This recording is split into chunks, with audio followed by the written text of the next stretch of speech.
The auction was not supposed to go the way it did. The building used to be a regional transport depot, wide enough to park 18-wheelers side by side, with ceilings high enough that sound bounced around before it reached you, delayed by a half-second, like the room itself was thinking before it answered. By the time Vivienne Hale arrived that morning, the folding chairs had already been arranged in 12 rows of 10, and the men in those chairs were the kind of men who did not make eye contact unless they intended something by it. Private security contractors, corporate kenneling operations, 2 representatives from a county sheriff's department upstate, their badges clipped to their belts like afterthoughts. Vivienne stood at the back of the room with a cashier's check for $3,000 and a photograph in her jacket pocket. She was 26. She looked younger, especially in that room, especially under those lights, which were the flat, indifferent kind that made everyone look like they hadn't slept. She was wearing her father's old canvas jacket, the one with the frayed left cuff where he used to chew on the sleeve when he was nervous, which wasn't often, but it happened. She had not taken it in to be repaired. She wasn't sure she ever would. The man running the auction was named Gareth Solis. He had the kind of face that came with a career spent being efficient. Not unkind, exactly, but the warmth had been optimized out of it somewhere along the way. He stood at a wooden podium that had been dragged in from somewhere else, clearly because it was too elegant for the room, the kind of podium you'd find in a lecture hall or a church. He had a clipboard and a microphone that occasionally shrieked with feedback, and he didn't flinch when it did. "Lot 18, Gareth said, and the next dog was brought out. The handler, a younger man, compact, with a jaw like a geographic feature, came through the side door holding a lead that was taut enough to be a straight line. The dog at the other end was a Belgian Malinois, maybe 5 years old, moving with that particular gait that trained dogs have, the one that looks almost lazy until you realize it isn't, that every step is calibrated. His coat was the color of dry sand where it lightened toward the muzzle, and dark like overcast sky along the spine. His name, according to the catalogue that had been handed to Vivienne at the door, was Bravo, but the catalogue listed him under his official military designation and a cold block of text that described his training history, his deployment record, his behavioral assessments. The language was the kind that stripped everything human, or animal, out of a living thing and left only utility, high-drive bite work, handler-specific bonding, transition recommended with caution, not suitable for general civilian placement. Vivienne read that last line 3 times. Then she looked at the photograph in her pocket. She didn't take it out. She didn't need to. She had memorized it long before the drive down from Fayetteville. It was taken 4 years ago, a Tuesday in late October, her father standing in a dirt yard somewhere overseas with the sun behind him so you couldn't quite see his face. But you could see the way he was leaning slightly down, and you could see the dog pressed against his leg and the way the dog's head was turned up toward him. Not to beg, not to ask for anything, just to confirm that he was still there. Staff Sergeant Owen Hale had served 11 years with the Army's military working dog program. 3 deployments, dozens of missions that he described in vague edited versions on their Sunday phone calls, leaving enough out that Vivienne had learned to hear the shape of what he wasn't saying. He was not a man who talked about fear, but he talked about Bravo. He talked about Bravo the way some men talk about a partner or a brother, with that mix of exasperation and complete, unquestioning trust. He figured out where I hide my protein bars, Owen had told her once, laughing, every single time. I've tried 5 different spots in the kit bag. He just looks at me like I'm an idiot. Owen Hale was killed 14 months ago in a non-combat vehicle accident during a training operation at Fort Bragg. He was 41 years old. He had been planning to retire in the spring. Bravo had been retired from service 8 weeks later, with a citation and a behavioral assessment, and a place in the military working dog transition pipeline, which meant a series of temporary kennels and evaluation periods, and, eventually this, a repurposed transport depot in Kinston, North Carolina, where a man with a clipboard was asking for opening bids on a dog that had once walked point on night operations so that human beings could come home alive, Gareth said, opening at 800. A hand went up near the front. Security contractor Vivienne figured, the ones with the contractor plates on the SUVs parked outside. 900, said a voice from the left side of the room.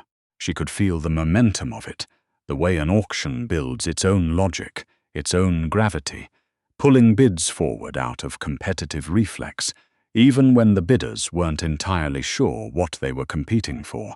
She had never been to an auction before.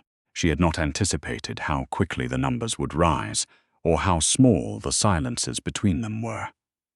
1100, said the contractor. The handler brought Bravo to a halt at the center of the room, and for a moment, just a moment, the dog stopped scanning the space and went still. His nose moved. Whatever he had found in the air, he was working it through some internal process that had no outward expression, no reaction that a person unfamiliar with dogs would have noticed. But Vivienne noticed. She had spent enough hours watching her father with this dog in videos and photographs, enough hours listening to Owen describe the way Bravo worked, to recognize the shift. Bravo had smelled something. 1200, said a new voice, a woman near the center of the room, reading glasses pushed up on her head, a lanyard with a county seal. 13, said the contractor. Vivienne's hand went up. 1500. The room didn't go quiet exactly, but there was a recalibration. Several heads turned. The security contractor looked back at her with the neutral expression of someone doing a threat assessment. Gareth looked at her over the podium, not unkind, but evaluating. 1500, he repeated into the microphone. Do I hear 16? 16, said the contractor, without hesitation.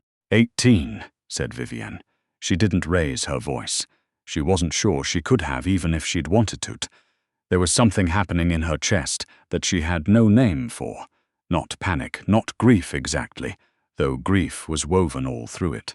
It was more like standing at the edge of something that could not be undone, understanding that the next few minutes would matter in ways that she would carry for the rest of her life. A man 3 rows ahead of her, heavyset, grey-bearded, wearing a vest with a patch she didn't recognize, leaned over to the person next to him and said something in a low voice.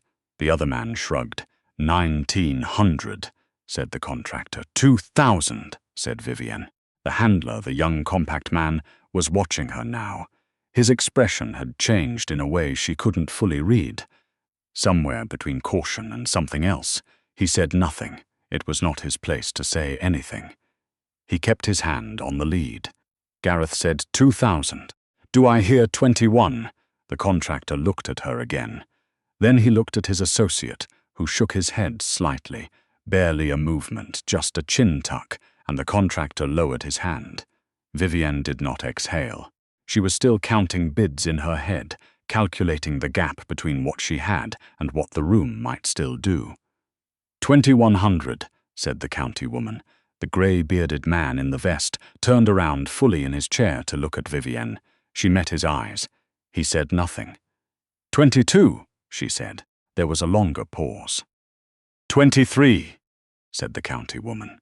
She didn't look at Vivienne. She was looking at Bravo. Something professional and appraising in the look of someone who had done this math before. 25, said Vivienne.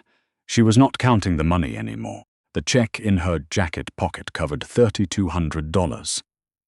Everything she had taken from the savings account that she and her father had opened together when she was 17, the one that was supposed to be for emergencies or opportunities, the one that Owen always said was, for when you need it, Viv, not for what you want, for when you actually need it. She needed it now.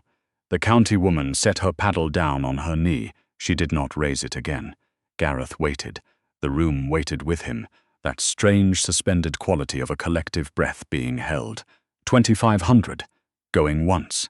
Bravo moved. It was not dramatic. He did not lunge or bark or do anything that could be described in elevated terms. He simply turned his head, away from the front of the room, away from Gareth, away from the doors, and oriented himself toward the back, toward Vivienne.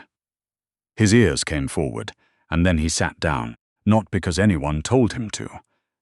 The handler had not given a command. The lead went briefly slack as Bravo shifted his weight and sat with a deliberateness that made several people in the room turn to look at what he was looking at. Vivienne did not move. She was barely breathing, going twice. She reached into her jacket pocket, not for the check. She took out the photograph and held it at her side, facing outward, not holding it up, not performing anything, just holding it the way you hold something when you need to remind yourself why you're there. Bravo's nose moved again, and then, with a kind of quiet that felt architectural, like the building itself had decided to stop making noise, he made a sound that was not quite a whine. Lower than that, older than that, the sound a dog makes when something long absent becomes, suddenly, present. The handler tightened his grip on the lead on instinct. Bravo did not pull. He didn't need to. He had already found what he was looking for, or the closest thing to it. "Sold," said Gareth Usulis. 2,500. Nobody clapped. A few people shifted in their chairs. The grey-bearded man in the vest stood up and walked toward the back of the room, and Vivienne thought for a moment he was going to say something. To her, about her, some objection or intervention that she would have to navigate. But he walked past her to the exit and pushed through the door without looking back. She watched him go. Then she walked to the front of the room. The handler, his name tag said Pruett, met her at the edge of the floor. He had the lead loose in his hand now, and Bravo had come with him without being asked. Because Bravo was already doing the thing that trained dogs do when they have decided something. Moving toward it with the quiet confidence of an animal that has made a choice and intends to keep it. "You need to understand some things before I hand this over," Pruett said. He wasn't hostile, but he was serious in the way that people are serious when they have seen an outcome go wrong before. "I know," Vivienne said. "He's got a history of reactivity with strangers. He's had 2 incidents since transition started. Nothing that broke skin, but close. He doesn't do well in confined spaces. He's not a pet, miss. He's a military working dog, and he's been through." "I know what he's been through," she said. Then, more quietly, "He was my father's dog." Pruett stopped. He looked at her for a moment, really looked at her, the way people do when they're reassembling a picture they thought they already had. "Owen Hale," she said. "Staff Sergeant Owen Hale. His handler." Pruett's expression changed. Not completely. A man like Pruett didn't let his whole face move, but something behind his eyes reorganized. "You're Hale's daughter," he said. "Yes." A pause. Then, "I didn't know he had." He stopped himself. "I'm sorry about your father, thank you." She looked down at Bravo. Bravo was looking back at her. He was not wagging. He was not performing joy or recognition in any of the ways that dogs perform things for human benefit. He was simply watching. Still, in the way that he had sat down in the auction room, with that quality of having made a decision. "He knows," Vivienne said. It wasn't a question. Pruett looked at the dog, then back at her. "He's been off since your dad, since Sergeant Hale's death. The evaluators called it environmental stress, reduced appetite, increased sentinel behavior. He'd pace the perimeter of whatever kennel they put him in, every night, same pattern, same hours, like he was still on watch." Pruett paused. "I've worked with a lot of dogs. I don't usually say this kind of thing, but I think he's been looking for him." Vivienne did not say anything. She crouched down. This was the thing she had been most afraid of, on the drive down. In the 3 months since she'd found out that Bravo was going into the transition pipeline. In the long, slow weeks after the funeral when her father's apartment still smelled like him, and the Sunday phone calls were just Sundays now. She had been afraid that when she finally got close enough, she would fall apart. That something would break in her that she would not be able to put back together in a public place, in front of strangers, in a room that echoed.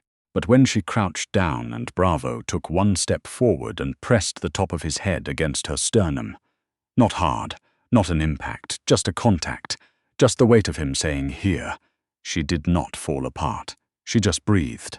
She put one hand on the side of his neck, where the muscle was warm and solid, and she stayed there for a moment that had no particular length, that existed outside the logic of the room and the auction and the folding chairs being stacked behind them. "Good boy," she said. Her voice was even. "I've got you." Pruett looked away. He found something very interesting to examine on the far wall. There was paperwork. There was always paperwork. Vivienne signed 6 forms and initialed 4 more, and Gareth Solace presented her with a release document that he had clearly had printed in advance, which meant someone had expected this to take longer than it did, and she filed that observation away without comment. A woman from the administrative table, older, with reading glasses on a beaded chain, told Vivienne that she could arrange for a behavioral support referral through the MWD assistance program, and she wrote down a phone number on a card. "He may need time to adjust," the woman said, kindly. "They all do, I know," Vivienne said. "I'll give him all the time he needs." She drove north with Bravo in the back seat of her 2019 Civic, the one her father had helped her pick out because he had opinions about used cars and had once spent 45 minutes in a parking lot showing her how to check the undercarriage for rust. Bravo lay down across the back seat within the first 10 minutes, not curled up the way a pet dog curls, but stretched out along the length of it, chin on the armrest, watching the window. She turned the radio on. Then she turned it off again. The drive was 3 hours. Somewhere past Wilson, she reached back with her right hand without thinking, and Bravo's head was already there. He shifted slightly so her hand rested between his ears, where the fur was short and warm.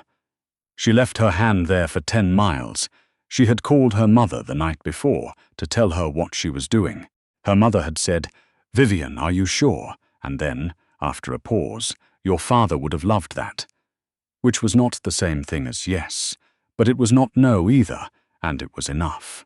She thought about her father on the drive, not the way she usually thought about him now, the sideways approach, the quick glance and then away, because looking directly at it still cost too much.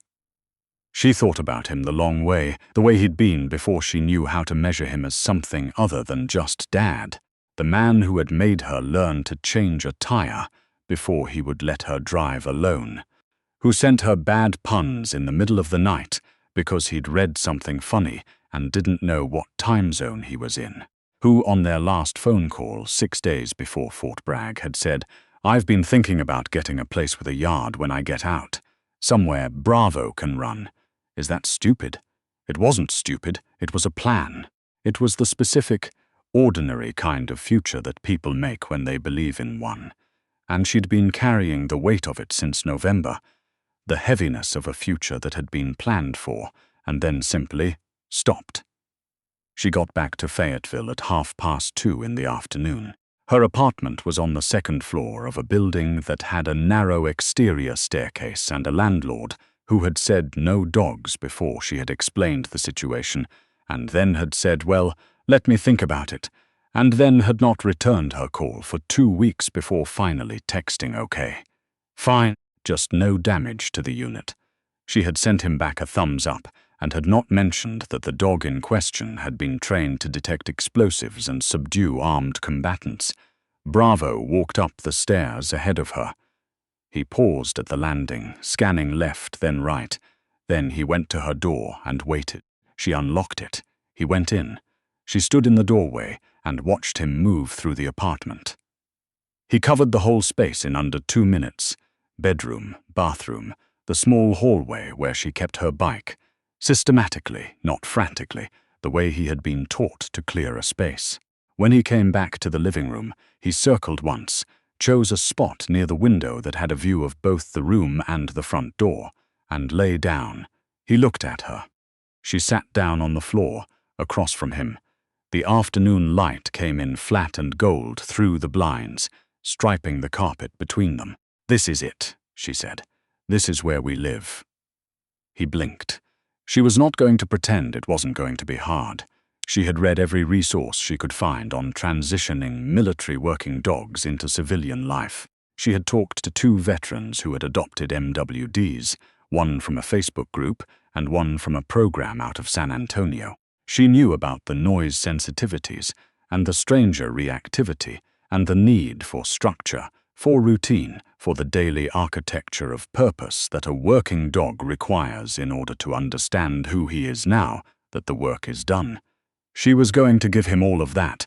She had already arranged with her supervisor to shift to the early morning schedule at the physical therapy clinic where she worked, because dogs need consistency, and the afternoons were harder, and she had bought the right crate and the right harness and the right food, and she had read about decompression timelines, and she knew this was going to take months, not days, but she also knew, had known since the moment in the auction room when he sat down without being told, when the lead went slack and he turned and found her, that the hardest part was already behind them.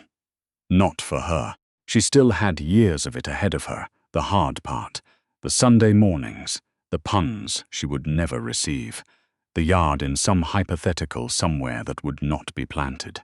But for Bravo, for this dog who had paced the perimeter of every kennel they'd put him in, who had been assessed and reassessed and loaded into transport crates and driven from facility to facility and evaluated by strangers with clipboards, for him, something had resolved. She had seen it in the room, and she saw it now in the way he lay near the window, not restless, not scanning, just present.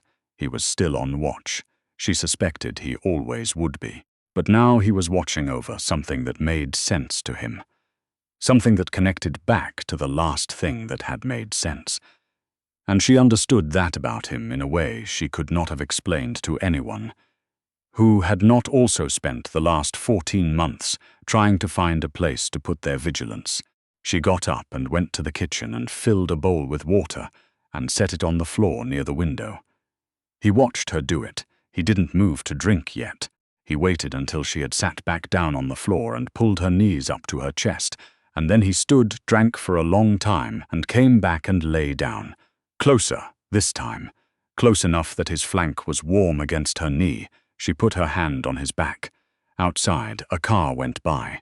A kid on a bike. The ordinary sound of a Tuesday afternoon in a mid-sized North Carolina city, where nothing much was happening, and the light was going gold, and the day was slowing toward evening. Inside, the 2 of them stayed where they were. No mission, no auction, no paperwork left to sign, just the window, just the light, just the steady rise and fall of a dog who had been waiting, in his own way, to come home to the closest thing left to the man he loved, finding in her the same careful hands, the same quiet constancy, the same willingness to stay.